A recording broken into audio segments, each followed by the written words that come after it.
Hello everybody. So today I will talk about β. So now I will show you how to answer. We applied the formula.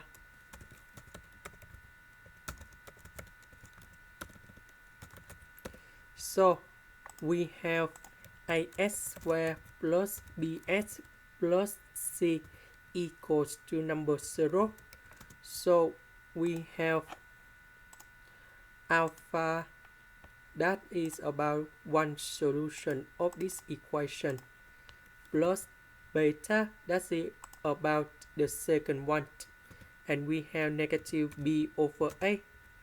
The next one, alpha with beta equal to c over a.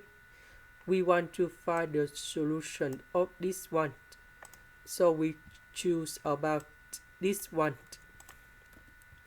So C, that is about number 2. A, that is about number 2. And this one, we have 1 to the power of 2 minus 1 to the power of 4. And we have 0. This is the end. Thank you for watching.